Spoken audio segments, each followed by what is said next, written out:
Hello, children. Today we will be learning Class 7, Chapter 6 Conflict with the Mughals. Let's begin. Shaista Khan's invasion. In February 1660, Shaista Khan left from Ahmednagar and entered the Pune province. He ravaged the territory of the Swaraj by sending small units of his army to the neighboring areas. He encamped at Chakan. Firangoji Narsala, the Killedar of the fort of Chakan, offered a strong resistance to Shaista Khan's army.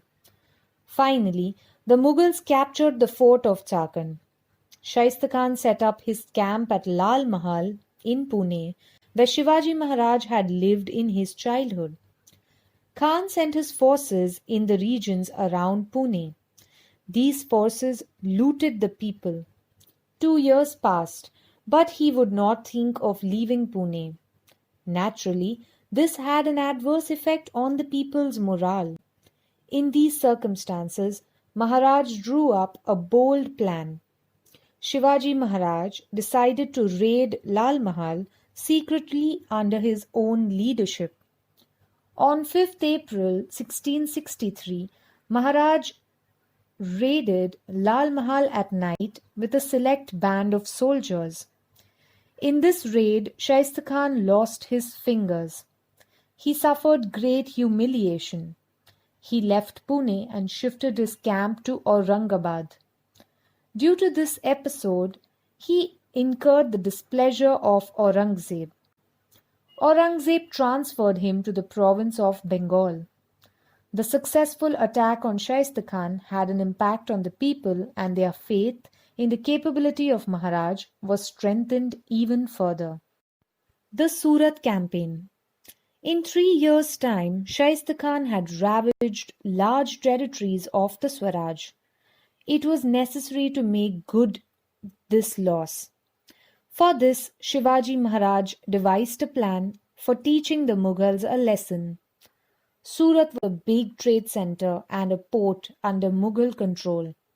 The British, Dutch, and French had their factories there. Maximum revenue was being generated by the city for the emperor. It was a rich city.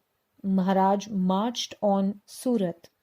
Inayat Khan, the Subedar of Surat, could not put up any resistance.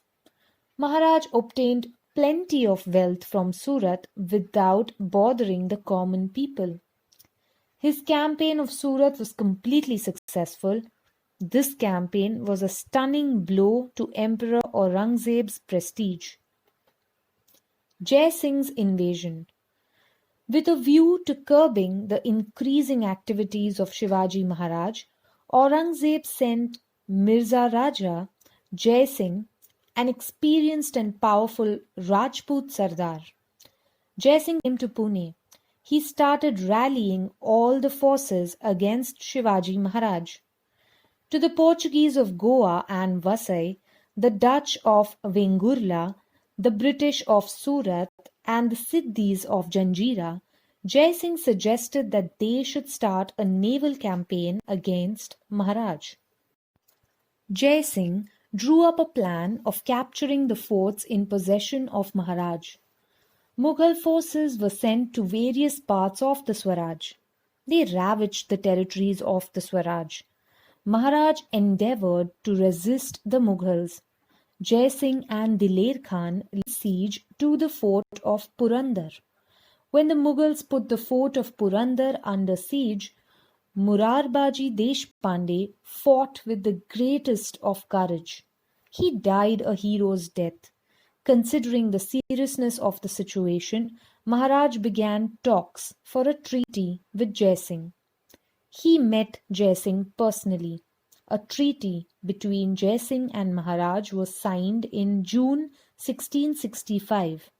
It is known as the Treaty of Purandar. In accordance with the terms of the treaty, Maharaj gave to the Mughals 23 of his forts and the adjoining territories, yielding an annual revenue of 4 lakh horns. He also assured the Mughals of help against the Adil Shahi. The treaty was ratified by Aurangzeb. Agra visit and escape. After the Treaty of Purandar, Jai Singh launched a campaign against the Adil Shahi. Maharaj helped Jai Singh, but this campaign of Jai Singh was not successful. Jai Singh and Aurangzeb felt that Shivaji Maharaj ought to be kept away, at least for some time, from the Deccan politics. Jai Singh proposed to Shivaji Maharaj that he should visit Agra and meet the emperor. He guaranteed the safety of Shivaji Maharaj. Shivaji Maharaj set out for Agra. He was accompanied by Prince Sambhaji and a few of his trusted people who were ready to risk their lives for him. Shivaji Maharaj reached Agra. Aurangzeb did not treat him with due honor at his court. Maharaj gave vent to his rage. The emperor then put him under house arrest. Undeterred by this action of the emperor, Maharaj devised a plan of escaping from this house arrest. He adroitly escaped from Agra and reached Maharashtra safely after a few days. He reached Rajgarh. While returning from Agra, he had left Sambhaji Raje at Mathura. Later, Prince Sambhaji was brought safely to Rajgarh. While Maharaj was away from Swaraj, Veer Mata Jijabai and the associates of Shivaji Maharaj looked after the administration of Swaraj. On the offensive against Mughals. Immediately after returning from Agra, Maharaj did not want any conflict with the Mughals. However, he had wanted to recapture the forts and territories given to the Mughals as per the Purandar Treaty. For this, he prepared a comprehensive and a bold plan. It was his strategy to capture the forts by sending a well-equipped army on the one hand, and on the other hand, he kept the Mughals unstable by invading the territories of the Deccan under their control. Maharaj attacked the Mughal territories of Ahmednagar and Junnar. Then he recaptured several forts such as Sinhgarh, Purandar, Lohagarh, Mahuli, Karnala and Rohira, one after the other. Then Maharaj attacked Surat for a second time. While returning from Surat, he fought a great battle with the Mughals at Vani Dindori in Nashik district. Maharaj defeated the Mughal Sardar Daud Khan in the great battle. After that, Moropant Pingale captured Triambakgarh near Nashik. Thus, Shivaji Maharaj was successful in the offensive that he had launched against the Mughals. Sardars such as Tanaji Malsure, Moropant Pingale, Pratap Rao Gujjar, etc. made a valuable contribution in these offensives. Krishnaji Anant Sambhasad, a contemporary chronicler, thus describes this campaign. He took as many as 27 forts in 4 months and earned a great reputation for himself. Coronation. The founding of the Maratha Swaraj involved a relentless struggle for over 30 years.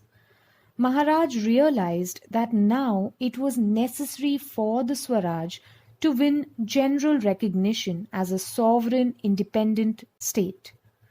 For this, a formal coronation was necessary. On 6th June 1674, he had himself coronated at Raigad by Gangabhat, a learned Pandit. Maharaj ascended the throne of Swaraj. He now became the Chhatrapati of the Swaraj. As a symbol of sovereignty, the Rajyabhishek Shaka, the coronation era, was started. Maharaj became the founder of a new era. On the occasion of the coronation, special coins were minted. A gold coin called Hon and a copper coin called Shivrai with the legend Sri Raja Shiva Chhatrapati inscribed on them. Thereafter, all royal correspondence Rajpatra carried the words Kshatriya Kulavantasa, Sri Raja Shiva Chhatrapati. A dictionary showing Sanskrit alternatives for Persian words was prepared. It is known as Rajya Vyavhara Kosha. The coronation of Shivaji Maharaj was a revolutionary event in the history of medieval India. While explaining the importance of this event, Sambasad, a contemporary chronicler, writes, "It was no mean achievement for a Maratha king to become such a great Chhatrapati." Shortly after this, on 24th September 1674, Shivaji Maharaj had his second coronation performed under the guidance of Nishchal Puri Gosavi. There were two traditions of religious ceremonies in India, Vedic and Tantric.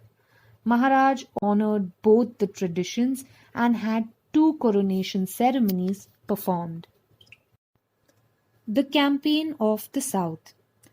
3 years after the coronation, in October 1677, Chhatrapati Shivaji Maharaj undertook a campaign of the South. He went to Golconda. There he called on the Qutub Shah. He entered into a treaty of friendship with him. Later, Maharaj won Bangalore, Hoskote in Karnataka, Jinji Vellore, etc. Forts in today's Tamil Nadu and some other territories of Adil Shah. He appointed Raghunath Narayan Hanmante, the chief administrator, to look after these conquered territories. Vyankoji, the half-brother of Shivaji Maharaj, was then ruling at Tanjavur. Shivaji Maharaj tried to get him to participate in the activities of the Swaraj. After Venkoji Raje, the rulers of Tanjavur encouraged art and learning. The Saraswati Mahal library there is world famous. In this campaign of the South, Maharaj had annexed the fort of Jinji in Tamil Nadu to his Swaraj. This proved to be of great importance in later years. When the Mughal emperor stayed put in Maharashtra to destroy Swaraj, the then Chhatrapati Raja Ram Maharaj had to leave Maharashtra for reasons of safety. At that time, he took shelter in his southern fort of Jinji and ran the administration of Swaraj from there. Soon after the victorious campaign of the South, Shivaji Maharaj passed away on Raigad on 3rd April 1680. His death at the age of 50 was a great loss for Swaraj. A great era came to an end. Thank you, children. That's all for today. Please make sure you watch the video again and try and read through the conflict with the Mughals to understand the lesson better. Also, please feel free to ask any questions you may have.